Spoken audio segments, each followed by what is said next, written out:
台南市首创由卫生局、教育局、台南市忧郁症关怀协会齐心协力，共同合作举办心情魔法乐园校园巡回讲座，邀请专家学者针对无同学龄的学生进行心理健康等议题讨论，引导学生产生共鸣，促进青少年心理健康。身心健康心理资源进入学校关怀行为宣讲推广计划。这也是全国首创由台南市卫生局、教育局和人民团体共同合作的方案。我们将深入台南市的各中小学校，携手师生，共同推动爱护生命、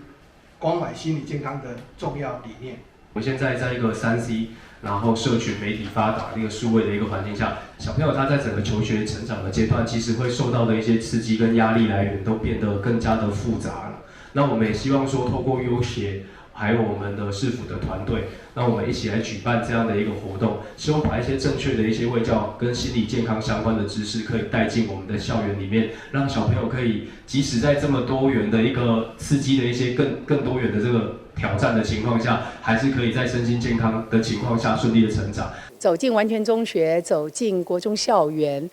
为孩子们做一些心灵魔法、开开心心、快快乐乐的议题的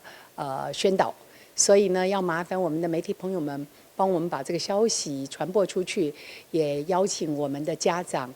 关注我们这个消息，到时候呢，孩子们能得到正能量的启发。心情魔法乐园校园巡回讲座，今年有计办理27场，邀请心理师以及专家学者教导学生学习辨识情绪风险，同时嘛提供心理健康资源，望学生重建心理韧性，以达到正向心理素质的养成。台南新闻张秀维采访报道。